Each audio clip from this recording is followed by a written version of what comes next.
Hello, friends. If you are 62 or older and paying rent out of Social Security or any fixed retirement income right now, rent in 2026 is getting worse. But there are 5 separate doors that can cut what you pay, slow a rent hike, or move you into housing you can afford, and most renters only know one. In one worked example, the relief adds up to $90,924 over 10 years. The problem is not that the help does not exist. It is that it is scattered across 5 different systems, and no one is assigned to tell you all 5. Only 1 in 4 eligible low-income renters receives federal rental assistance. 3 in 4 do not. Today, I am walking you through every door. Hello, friends. Here is what we are doing today. I have 5 separate doors, 5 different programs, rights, or action steps that seniors who rent can use in 2026 to cut their rent, slow a rent increase, or move into housing they can actually afford on a fixed income. Most people only know one of these doors. Some of you know 0. Grab a pen right now. Write down the ones that apply to your situation. At least one of these is yours. Some of these are subsidies. Some are property-based lists. One is a legal right. And one is the fast action you can take this week before anything else moves. Now, the rules around housing assistance, income limits, and local openings change constantly, and no agency is assigned to track you down when they do. The people subscribed to this channel find out in time. Subscribe now and let's get into it. Before we go further, I need to address something, because people hear a video about rental help and immediately sort themselves into one of 2 groups. The first group is comfortable, maybe some savings, maybe retirement accounts, and they hear housing assistance and figure this is only for people in worse financial shape. The second group is on a fixed income, living on Social Security, and they have been taught by experience to assume the good programs are always for someone else, that the lists are always closed, that the help always runs out before it gets to them. Both of those assumptions are wrong about at least one of the items I am covering today, and on every single one, I will tell you exactly which group it helps most and how. One more thing. Stay to the end, because the last one is the one you can use this week, before a waitlist moves, before a landlord answers, before another rent notice shows up. That 5th item is the fastest to act on, and it is the one most renters skip entirely. Now let's start. Number 1, the Housing Choice Voucher. Most people know it as Section 8, and most people assume it is either closed, impossible to get, or not designed for seniors. That assumption is costing some of you hundreds of dollars every single month. Here is how this actually works. The Housing Choice Voucher is HUD's largest rental assistance program. It currently serves over 2.3 million families across the country. If you qualify based on your local area's 2026 HUD income limits, the voucher covers the difference between what you can afford, generally 30% of your adjusted monthly income, and the rent on your unit, as long as that rent is within your area's local payment standard. Let me put real numbers on that. Take the current national median rent of $1,379 a month. Now take the estimated average retired worker Social Security benefit in 2026, which is $2,071. Under the 30% formula, your tenant share would be roughly $621.30. The voucher covers the gap. That puts $757.70 back in your budget every single month. Over a year, that is $9,092.40. Over 10 years, that is $90,924. That is not a small adjustment. That is the difference between surviving and breathing. Now here is what most people miss. Some local public housing agencies, called PHAs, give elderly applicants preference on their waiting lists. Some do not. This is not automatic. It is not a national rule. It depends entirely on whether your local PHA has adopted an elderly or disability preference, and you will not find out unless you ask. This item helps the fixed income group most. If your income falls under your area's 2026 HUD limit, this is likely the single largest rent reduction available to you. Here is your action step. Contact your local PHA.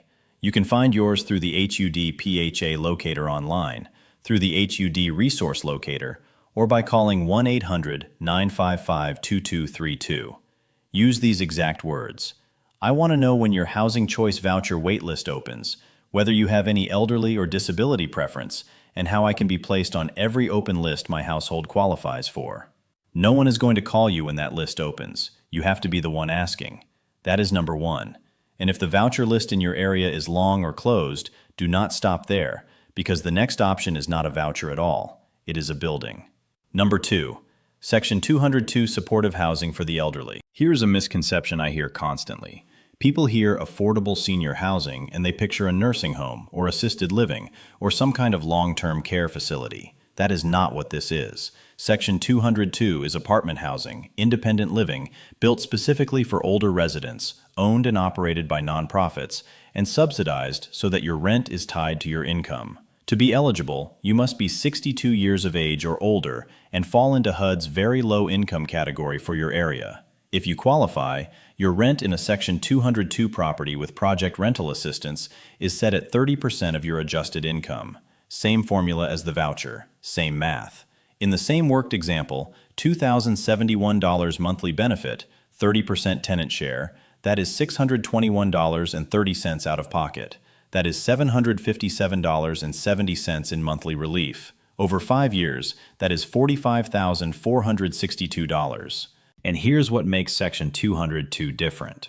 These properties can include supportive services, things like transportation coordination, wellness programs, or help with daily logistics, designed to help seniors live independently longer. This is not a facility. It is an apartment building that was built with your situation in mind. This item helps the fixed income group most. If you are 62 or older and your income is very low by HUD's local definition, this housing exists for you specifically. Here is your action step. Go to the HUD resource locator and search for affordable elderly and special needs housing in your area. Then call the property directly, not just the housing authority. Ask, do you have a wait list for seniors 62 and older? What is your current estimated wait time, and how do I apply directly to this property? The application goes to the building, not to a central office. If you are only calling the housing authority, you may be missing the building entirely. That is number 2. And once you realize some of these opportunities live at the property level, one application is no longer a strategy. Number 3, affordable properties hiding in plain sight. Now, everything I have covered so far sounds like 2 versions of one federal program. It is not. This is where the map gets bigger, and this is the part that changes how you should be thinking about this entire search. There is a category of housing most seniors never look for because they have never heard of it.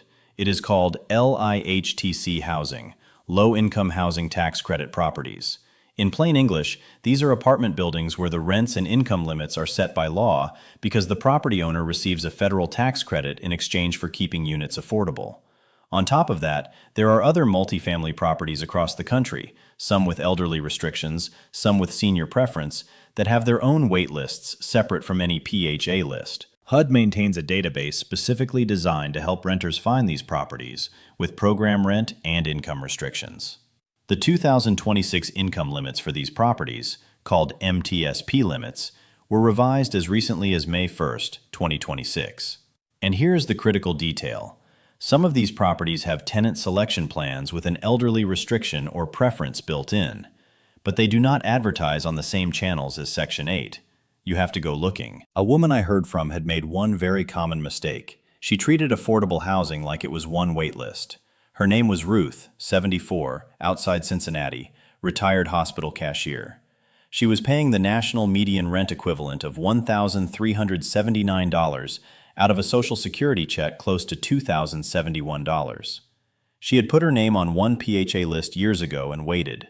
A housing counselor had her apply through multiple channels at once: local PHA, a Section 202 property, and age-restricted affordable properties through the LIHTC and HUD locator system. When one subsidized slot opened, her rent dropped to the 30% structure. Her tenant share went to $621.30 a month. That is $757.70 in monthly relief. That is $9,092.40 a year. She did not get luckier. She got on more lists. This item helps both groups. Fixed income viewers assume only Section 8 matters. Comfortable viewers assume tax credit housing is not for them. Both assumptions can be wrong because the applications are property-based and the income thresholds are local. Every year you never apply to the building-based affordable stock is another $16,548 at today's national median rent. Over 2 years, that is $33,096 of market rent exposure, just because you did not know the list existed. Here is your action step. Go to the HUD LIHTC database online and the HUD resource locator, or call a HUD-approved housing counselor at 1-800-569-4287. Say this: I do not want one list. I want every property-based and agency-based application my household can legally submit. That is number 3. And so far, I have been talking about programs. The next one is different. It is a right, and rights can change the rules even when your income does not. Number 4. Reasonable accommodations that can change the rules. This one is going to surprise one of those two groups I mentioned, and it is the comfortable group. Because this is not a subsidy. It is not income tested. It is a legal right under the Fair Housing Act, and it applies to any senior with a disability-related housing need, regardless of income. Here is the misconception.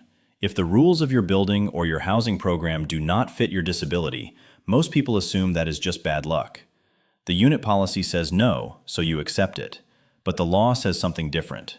The Fair Housing Act, backed by both HUD and the Department of Justice, prohibits housing providers from refusing to make reasonable accommodations in rules, policies, practices, or services when those changes are needed because of a disability. Let me translate that. If you have a disability and you need a change to how your housing works, a reserved parking space closer to the entrance, a different unit because of mobility, an exception to a no pets rule for a service or support animal, a modification to how your rent is calculated under a voucher, you have the legal right to request it, and the housing provider has the legal obligation to consider it. Now here is what most people do not realize. You can make this request at any time. It does not have to be at move-in. It does not have to be in writing, though I strongly recommend you put it in writing. No special wording is required. No magic form. You do not need a lawyer to ask. And for voucher holders, this can have real dollar impact. PHAs can approve a disability-related exception payment standard up to 120% of the fair market rent or small area fair market rent for your area. That means more room in your rent search. In some areas, the difference can equal 20% of the local fair market rent. That figure must be localized before you calculate it, but the right to request it is federal. This item helps the comfortable group most. Middle-income seniors with disabilities almost never ask because they hear housing help and assume everything is income tested. This is not. This is about disability-related need, not income level. Here is your action step. Make the request directly to your landlord or your PHA and put it in writing, even if you say it by phone first. Use these exact words. I am requesting a reasonable accommodation because of a disability. I need this change so I can use and enjoy my housing. If the request is denied and you believe the denial was discriminatory, you can file a complaint with HUD's Office of Fair Housing and Equal Opportunity. The online portal is at hud.gov. The complaint window is generally 1 year from the last discriminatory act. Do not let that clock run. Nobody volunteers this right. No landlord sits you down and says, by the way, you are entitled to ask for a policy exception. The accommodation exists when you request it, not before. That is number 4. And if none of those doors opens fast enough, the last section is what you do before the next rent hike becomes your new baseline. Number 5. Local rent help, rent caps, and housing counseling. The one you can use this week. This is the item I told you to wait for. It is not glamorous. There is no single federal program name, but it is the fastest thing on this list, and it is the one most renters never pursue because they assume that if they do not qualify for a federal voucher, there is nothing left to do but pay or move. That assumption is wrong. Every state has its own eligibility rules for emergency rental assistance. USA Gov directs renters to call 211, that is the national helpline, or to search state and local programs through their rental assistance portal. And 211 is not a recording. Housing and housing expense help is one of their largest categories. In 2019 alone, 211 centers made 5 million connections related to housing insecurity and homelessness prevention. On top of emergency rent money, HUD funds housing counselors nationwide. These are not salespeople. They are trained advisors who can review your rent increase notice, check whether any local rent protections apply to your building, and help you understand your options before your next payment is due. The number is 1-800-569-4287. Now, I need to be honest with you about something. Many state and local rental assistance programs are no longer accepting applications because funding is limited. That is real. That is documented by the National Low-Income Housing Coalition, which means if a program is open in your area right now, delay is the enemy. First come, first served funding does not wait. And rent protections, caps on how much your landlord can raise rent, required notice periods, appeal rights, differ by state, by city, and sometimes by building type. You need to check your specific location. A HUD counselor or a local legal aid office can tell you in one conversation what rules apply to you. Local rent cap, local notice period, local appeal path, local aid program name. This item helps both groups. Even viewers above federal aid cutoffs can still have local rights, counseling support, negotiation leverage, or short-term state and local assistance they have never been told about. Let me put numbers on the cost of waiting. Even 1 month of local help at today's national median rent is $1,379. 3 months is $4,137. That is why you do not wait to ask. That is why you call 211 and a HUD housing counselor on the same day. Here is your action step. Call 211. Call a HUD-approved housing counselor at 1-800-569-4287. Do both today. Say this: I need help reviewing my rent increase notice, checking whether any local rent protections apply, and finding any rental assistance still open. That is number 5. So here is the full picture. The first was the Housing Choice Voucher, the portable rent subsidy that can cut your share to roughly 30% of income. One call to your local PHA. The second was Section 202, the senior apartment housing most renters mistake for nursing homes. One application directly to the property. The third was the Affordable Apartment Inventory hiding at the property level, LIHTC and age-restricted buildings, where one application is never enough. The fourth was the disability-related accommodation right under the Fair Housing Act, a right that can change the rules, not just the rent. One written request. And the fifth was the local help, rent protections, and housing counseling you can use before the next notice lands. One call to 211 and one call to a housing counselor. 5 doors. Most people only try one. And here's what ties every single one of them together. The voucher program does not come looking for you. The senior building does not mail you because you turned 62. The tax credit property does not tell you it has a wait list unless you ask. The landlord does not volunteer the accommodation you are entitled to.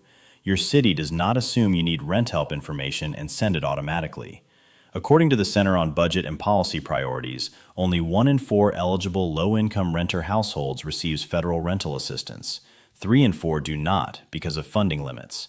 The help exists, the money exists, but the system was not built to find you. Being legally entitled to housing relief and actually receiving it are two completely different things. The gap between them is information and action. If this was useful, I need you to think of one person, a parent, a neighbor, a friend from church who pays rent straight out of Social Security every month. Not because they are irresponsible, because the odds are very good they have been treating housing help like one line, when it is really several separate doors. Send them this video. You do not have to explain it, just send it. Subscribe, share this with one person who rents on a fixed income, and I'll see you in the next one.